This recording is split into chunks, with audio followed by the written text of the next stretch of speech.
There is definitely an awareness at the political levels that, that Israel's, what they call their window of legitimacy, is running out, and that they must work to keep it open, essentially. American diplomats say there could be a hostage deal within days. The point about taking hostages is that in the end, you give them back to get something in return. So what could Hamas get for them, and what could Israel give? Joining us now from Israel is the Times' World Affairs editor, Catherine Philp. Morning, Catherine. Good morning, Sid. How close do you feel it's close? There's lots of noise coming out of various people, including the US and the Qataris, that something is close. What do you think is going on, Catherine? Well, I would counsel patience over this deal, because we've heard a lot about looming deals over the last few weeks. Certainly, the mood music coming out of the negotiating parties is more positive than we've heard for a long time. But a lot can go wrong between this point and an actual release. We still indeed don't know exactly how Hamas will react to the most recent release of what the IDF say is evidence of their operations at Al-Shifa hospital, and whether that might get in the way of a deal to be done. So I would counsel caution. What do Hamas want with these hostages? Because in some ways, if the only point of these hostages is that they'll get a humanitarian ceasefire, then why take them in the first place? We're still not entirely clear, we were talking about this earlier, what their strategic purpose in October the 7th was to begin with, what they were seeking to get. Is it clear at all what they want in return for these hostages?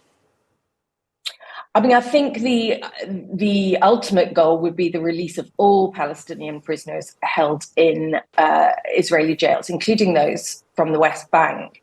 That would give them a boost amongst the Palestinian population and show that they have influence beyond the Gaza Strip.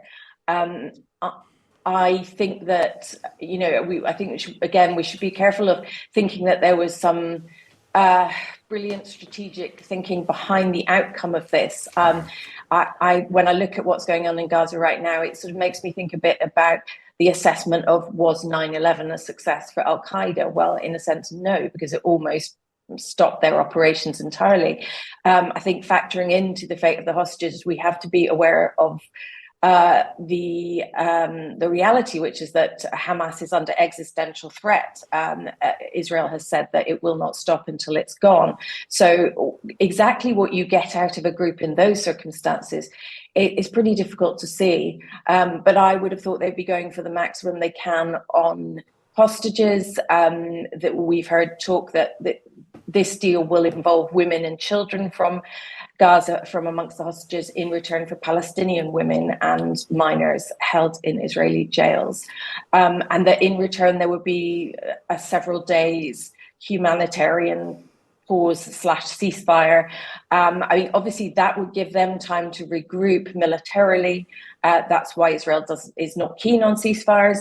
But if it's such a time-limited one at a time where they are really kind of on the run on the strip, that then even Israel may decide it's a price worth paying, because of the incredible pressure that they are under from the hostages' families to be shown to be doing more to try and get their freedom. What do you make of what Israel has released about Al-Shifa hospital? So there's a video of a tunnel, and by tunnel it really is just a hole in the ground from which a missile could be fired.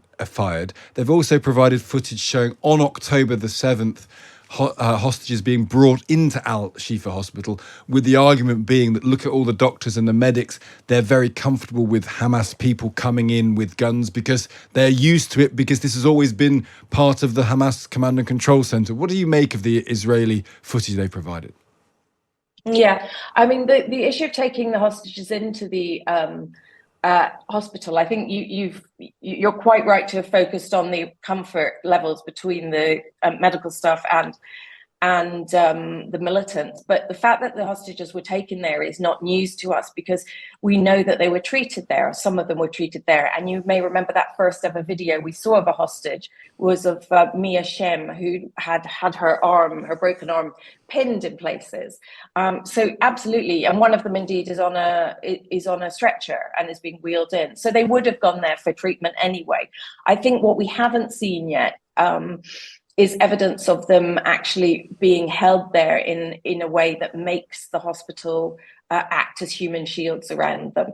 Now, on the tunnels, I mean, there's sort of explanatory detail, which, if proven, would start to unravel what's really there. For example, this tunnel that they've got the shaft down into, they say that is 55 meters long and it's 10 meters underground. Now that would look a bit more like some of the sort of mocked up video imagery they've shown or released about what could be under Al-Shifa. You'll notice that some of that video, if you've watched it, is probably filmed by robots now, and that's common again because they would expect those tunnels to be booby trapped.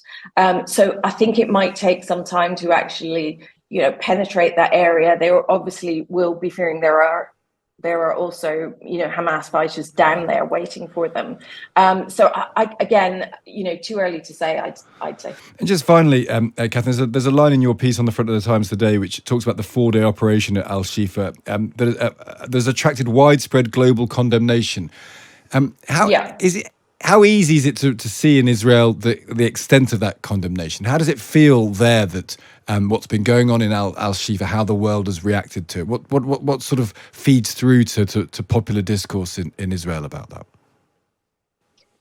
Very little. The coverage here of Gaza has focused on things like the hostages and on the IDF operation, rather than its impact on the population or indeed on global opinion. So, I mean, there is definitely an awareness at the political levels that, that Israel's, what they call their window of legitimacy, is running out, and that they must work to keep it open, essentially. But that's really over the civilian death toll as a whole. The hospital, I think, has become this sort of totemic prize within and proof, indeed. It's sort of like the Iraq and the WMD, that the level of, the need to prove its case is very important to Israel. But, I mean, my take on the hospital is I don't know what's there. But I would have thought rather extraordinary for Israel to risk global opprobrium to go into a hospital without at least believing that there's something very significant there. But again, WMD, that an entire war was launched on the premise that did not pan out. Yeah, well, further information, no doubt, will come and we'll have to sort of sift it all as ever. Catherine, good to speak to you. Thank you for joining us.